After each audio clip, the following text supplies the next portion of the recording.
Sir, നമ്മുടെ സംസ്ഥാനത്ത് NSSൻ്റെതായിട്ടുള്ള ഒരുപാട് സ്ഥാപനങ്ങളുണ്ട്.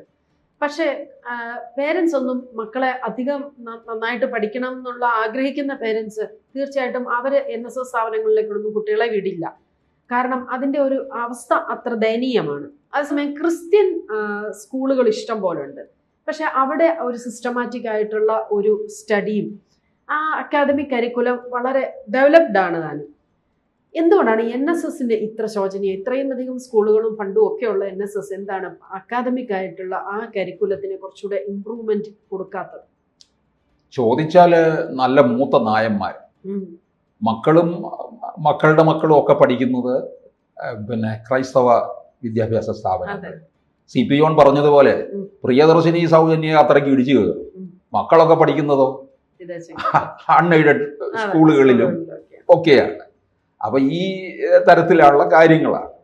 എന്തുകൊണ്ടാണ് അങ്ങനെ ജനം മാറിയത്, അല്ലെങ്കിൽ നായന്മാർ മാറിയത്? എന്തുകൊണ്ടാണ് അങ്ങനെ? ആ സ്ഥാപനങ്ങളുടെ ദുർഗതിയാണെന്നുള്ളതാണ്. ഈ NSS എന്നൊക്കെ പറയുന്നത് വളരെ പ്രബലമായ ഒരു സമുദായമല്ലേ. NSSഉം SNDPയും ഒക്കെ തന്നെ. അതിനകത്ത് ഇപ്പൊ നമുക്കറിയാം, ഈ രാഷ്ട്രീയക്കാരുടെ സേവ പിടിച്ച് നടക്കുക, അല്ലെങ്കിൽ അവരെ ഭരിക്കാൻ ചെല്ലുക, അവരുടെ മണ്ടയ്ക്ക് കുതിര കയറുക, അവരെ തൻ്റെ മുമ്പിൽ കൊണ്ടുവന്ന് തൻ്റെ പാദങ്ങളിൽ നമസ്കരിപ്പിക്കുക, ഇങ്ങനെയൊക്കെയുള്ള ജോലിയാണ് മൂത്ത നായരുടെ ഏർപ്പാടെന്ന് പറയുന്നത്. അവർക്ക് കേരളത്തിൽ ഉടനീളം ഏതാണ്ട് 10-30 കോളേജുകളില്ലേ, അതുപോലെ തന്നെ ഹൈസ്കൂളുകൾ ധാരാളം, ഹയർ സെക്കൻഡറി സ്കൂളുകൾ, primary school, unaided English medium സ്കൂളുകളും ഉണ്ട്. ട്രെയിനിങ് കോളേജുകൾ ധാരാളമുണ്ട്. കൂടാതെ എഞ്ചിനീയറിംഗ് കോളേജ്, പോളിടെക്നിക്ക്, അങ്ങനെ പോവുകയാണ്. വിദ്യാഭ്യാസ രംഗത്ത് ഒരു ധാരാളം സ്ഥാപനങ്ങൾ ഉണ്ടാക്കുകയും ഒക്കെ ചെയ്തിട്ടുണ്ട്. ഇതൊക്കെ ഒരു കാലത്തുണ്ടായതാണ്. മന്നത്തോൽപ്പനാഭന്റെ കാലമാണ് എപ്പോഴും ആ ഒരു സുവർണ കാലമായിട്ട് പറയുന്നത്. പിന്നീട് ഇങ്ങോട്ടൊക്കെ വേണ്ട തരത്തിലുള്ള പുരോഗതി ഉണ്ടാകുന്നില്ല. ഇപ്പോൾ വന്നിട്ട് എന്താണ്, അത് വളരെ ശോഷിച്ചു നിൽക്കുന്ന ഒരവസ്ഥയിലേക്ക് പോവുകയാണ്. ഇപ്പൊ കഴിഞ്ഞിടയ്ക്ക് ഞാൻ കാണാനിടയായി, നായർ ഐക്യവേദിക്കാർ പെരുന്നയിലെ സുകുമാരൻ നായർക്കെതിരെ അതിശക്തമായിട്ട് ആഞ്ഞടിച്ചുകൊണ്ടിരിക്കുകയാണ്. അതിലെ ഒരു പെരുമുറ്റം രാധാകൃഷ്ണനാണെന്ന്, അദ്ദേഹമാണ് ഇത് കാര്യമായിട്ട് പറഞ്ഞുകൊണ്ടിരിക്കുന്നത്. അതിനകത്ത് പറയുന്ന കാര്യങ്ങളെല്ലാം ശരിയാണ്. അതിലെടുത്തു പറയുന്ന ഒരു കാര്യമാണ്, ഈ നായർ സമുദായത്തിന്റെ കീഴിലുള്ള വിദ്യാഭ്യാസ സ്ഥാപനങ്ങളൊക്കെ ചെന്നൊന്ന് നോക്കുക, അതിൻ്റെ ഒരു കിടപ്പ്. ഈ അപ്പോയിന്റ്മെന്റിനൊക്കെ വാങ്ങിച്ചു വെക്കുമല്ലോ പണം, ചാക്കിനകത്താണ് വാങ്ങിച്ചു വെക്കുന്നത്. ശമ്പളം കൊടുക്കുന്നത് ആരാ? സർക്കാരാണ് കൊടുക്കുന്നത്. ഇതിനെയൊക്കെ ചോദ്യം ചെയ്യുന്ന, പണ്ടുപോലെ ചോദ്യം ചെയ്യാറുണ്ട്. ഇവിടുത്തെ കേരളത്തിലെ ഈ എയ്ഡഡ് സ്കൂളുകളില് ഇപ്പൊ എനിക്കൊരു സ്കൂളുണ്ടെങ്കിൽ അത് എയ്ഡഡ് ആണെങ്കിൽ ഞാൻ നടത്തുന്ന നിയമനങ്ങൾക്കൊക്കെ വാങ്ങിച്ചുകൊണ്ടേയിരിക്കും, സർക്കാർ ശമ്പളവും കൊടുത്തുകൊണ്ടിരിക്കും. ഇതൊക്കെ ഇതൊക്കെ പൊളിച്ചെഴുതേണ്ട കാലം കഴിഞ്ഞു എന്നുള്ളതാണ്. എന്ന് പറഞ്ഞതുപോലെയാണ് NSS ഒക്കെ എന്തുമാത്രം പണം നിയമനത്തിലൂടെ തന്നെ ഉണ്ടാക്കുന്നുണ്ട്. അത് പ്രസ്ഥാനം കൊണ്ടുപോകുന്നോ വ്യക്തി കൊണ്ടുപോകുന്നോ എന്നുള്ളതൊന്നും നമുക്കറിയത്തില്ല. എന്തായാലും NSS എന്നൊക്കെ പറയുന്നത് വലിയ ആസ്തിയുള്ള ഒരു വലിയ പ്രബലമായ സമുദായം തന്നെയാണ്. പക്ഷെ അങ്ങനെ നിയമനമൊക്കെ നടത്തി പണം സമ്പാദിക്കുമ്പോൾ ഈ കോളേജിന്റെ അല്ലെങ്കിൽ വിദ്യാഭ്യാസ സ്ഥാപനങ്ങളെ മുഴുവൻ അത് പരിപാലിച്ചു കൊണ്ടുപോകണ്ടേ? അതിൻ്റെതായ കണ്ടു കഴിഞ്ഞാൽ ഒരു കോളേജാണെന്ന് തോന്നണ്ടേ? ഏറ്റവും ഉദാഹരണം ഞാൻ പറയാം, തിരുവനന്തപുരത്തെ തന്നെ നോക്കാം. തിരുവനന്തപുരത്ത് മഹാത്മാഗാന്ധി കോളേജ് അറിയപ്പെടുന്ന കോളേജാണ് കേരളത്തിലെ. ഒരു കാലത്ത് കേരളത്തിൽ വലിയ SFI AVP സംഘർഷം നടന്ന ഒരു കോളേജ് കൂടിയാണ്. അതിന് ഒരുപാട് ചരിത്രമുള്ളതാണ്. ഇതിൻ്റെ അവിടുന്ന് 1 കിലോമീറ്റർ മാറിയാണ് മാറിവാനിയസ് കോളേജ്. വിദ്യാനഗർ എന്നും കണ്ടുമാണ് അതിന് കൊടുത്തിരിക്കുന്നത്. അതിനകത്ത് Ivanios college arts and science ആണ്, എഞ്ചിനീയറിംഗ് കോളേജ്, സ്കൂളുകൾ CBSE, ICSE, കേരള സിലബസ്,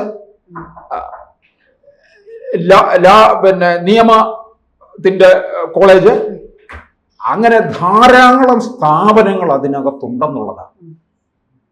അതിനകത്തോട്ട് കയറുന്നതിനെ ഉണ്ടല്ലോ, നമ്മളെന്തോ ഒരു വിദേശ സർവകലാശാലയിലേക്ക് കയറുന്ന പ്രതീതിയാണ്. ഒരു എഡ്യൂക്കേഷണൽ ഹബ്ബാണത്.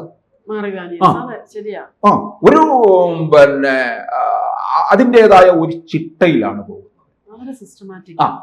കഴിയുമെന്നുണ്ടെങ്കിൽ ആർക്കും ഒന്ന് ഈ ഇവാനിയസിന്റെ അകത്തുള്ള അത് അങ്ങോട്ടൊന്ന് നോക്കിയാൽ മതി, പുറമേ നിന്ന് നോക്കിയാൽ മതി ഇതിനകത്ത് കാര്യങ്ങൾ ഏത് തരത്തിൽ ആയിരിക്കുമെന്നുള്ളത്.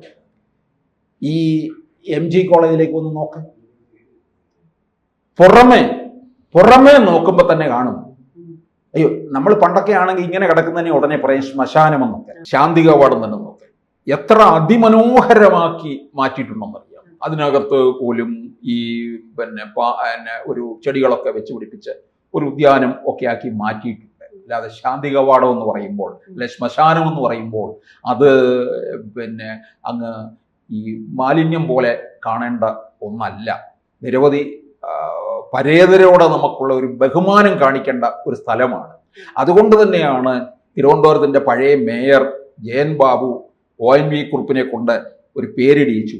ONV ആ പേര് ശാന്തി കവാടം എന്ന് കൊടുത്തതും അതുകൊണ്ട് തന്നെയാണ്. വളരെ അർത്ഥവത്തായിട്ടുള്ള ഒരു പേരാണ്. അപ്പൊ നമ്മള് ഈ ഇങ്ങനെയൊക്കെയുള്ള ഈ കാടും ഒക്കെ പിടിച്ചു കിടക്കുന്നിടം കാണുമ്പോൾ പെട്ടെന്ന് ശ്മശാനം പോലെ കിടക്കുന്നല്ലോ എന്നൊക്കെ പറയാറുണ്ട്. ഇനി അത്തരത്തിലുള്ള പറച്ചിൽ ഒഴിവാക്കുകയാണ് വേണ്ടത്. തിരുവനന്തപുരത്ത് ഞാൻ പറഞ്ഞു വന്നത് ഈ MG കോളേജിന്റെ സ്ഥിതി നോക്കണം. സ്ഥലത്തിന് യാതൊരു കുറവില്ല, ആവശ്യത്തിൽ കൂടുതൽ സ്ഥലമുണ്ട്. കാട് പിടിച്ച് അങ്ങേയറ്റം ഒരു കലാലയമാണോ എന്ന് സംശയം തോന്നും നമുക്ക്. വൈകൃതമായിട്ടാണ് അത് കിടക്കുന്നത്. നമ്മള് പിന്നെ മലയാളത്തിന്റെ അഭിമാനമായിട്ട് കൊണ്ടാടുന്ന ഒരാളുണ്ടല്ലോ, പിന്നെ മോഹൻലാലിനെ നമ്മൾ കൊണ്ടാടുമല്ലോ. മോഹൻലാൽ പഠിച്ച കോളേജാണിത് കേട്ടോ. ബിരുദം ഡിഗ്രി തലത്തിൽ പഠിച്ച ഇടമാണ് പിന്നെ MG കോളേജ്.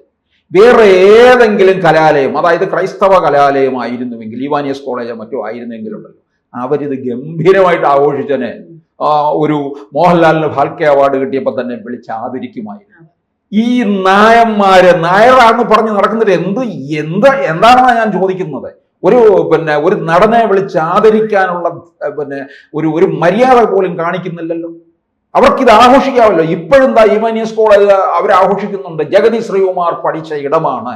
നിരവധി രാഷ്ട്രീയക്കാർ പോലും പഠിച്ചിറങ്ങിയവരാണ്, കോൺഗ്രസ്സുകാരൊക്കെ തന്നെ. കാരണം കേരളത്തിലെ എവിടൊക്കെ SFI ജയിച്ചാലും ഇവാനിയസ് കോളേജ് KSU മാത്രമേ ജയിച്ചിട്ടുള്ളൂ. അപ്പൊ ധാരാളം കോൺഗ്രസ്സുകാർ പഠിച്ച ഇടവും കൂടിയാണ്. ഇപ്പോഴും അവര് ജഗതി ശ്രീകുമാറിന് അവിടെ ഇടയ്ക്കൊരു ഫംഗ്ഷന് വിളിച്ച് ജഗതി വീൽ ചെയറിലൊക്കെ അവിടെ വരികയോ ആദരിക്കുകയോ ഒക്കെ ചെയ്തു എന്നുള്ളതാണ്. അല്പം മര്യാദ പോലും ഈ നായന്മാരുടെ കോളേജിൽ കാണിക്കുന്നുണ്ടോ? ചുമ്മാണ്. നായർ ഐക്യവേദിയിൽ പെരുമുറ്റം രാധാകൃഷ്ണൻ പറയുന്നുണ്ട് കൃത്യമായിട്ടും, ഈ രണ്ട് ക്യാമ്പസുകളെ തമ്മിൽ താരതമ്യപ്പെടുത്തുന്നുണ്ട്. ഞാനും അത് താരതമ്യപ്പെടുത്തിയിട്ടുണ്ട് പല വീഡിയോകളിലും. ഞാനും അതിനകത്ത് അവിടെ പഠിച്ചതാണ്. പ്രഗത്ഭരായിട്ടുള്ള അധ്യാപകരുണ്ട്, ഫക്രുദ്ദീനെ പോലുള്ള അധ്യാപകരൊക്കെ അവിടെ ജോലി ചെയ്യുകയാണ്. അപ്പൊ അവരുടെ പ്രാഗൽഭ്യം ഒന്നും തന്നെ ഇവർക്കൊന്നും ഒരു പ്രശ്നമല്ല. ഇവർക്ക് അവിടെ പണച്ചാക്ക് നിറയ്ക്കുക പെരുന്നയില്, അത് മാത്രമേ ഉള്ളൂ.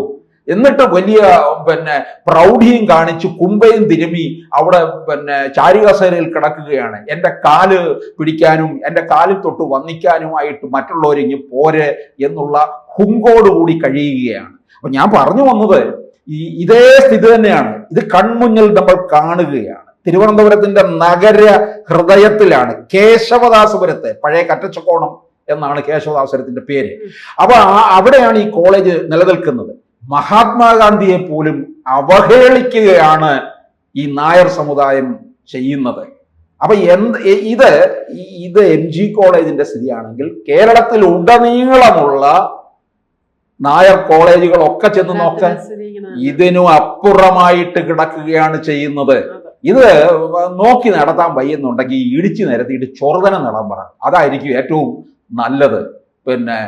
വലിയ നായരാണ് എന്ന് പറഞ്ഞ് നടക്കുകയാണ്. പണം മുഴുവൻ ചാക്കിനകത്ത് അടുക്കിയും വെച്ചിട്ട് കലാലയത്തെ വേണ്ട തരത്തിൽ സംരക്ഷിക്കാതിരിക്കുന്ന ഏർപ്പാട്. പോയി ക്രൈസ്തവ സഭകളിലുള്ള വിദ്യാലയത്തെക്കുറിച്ച് കണ്ടുപഠിക്കാൻ പറയുക.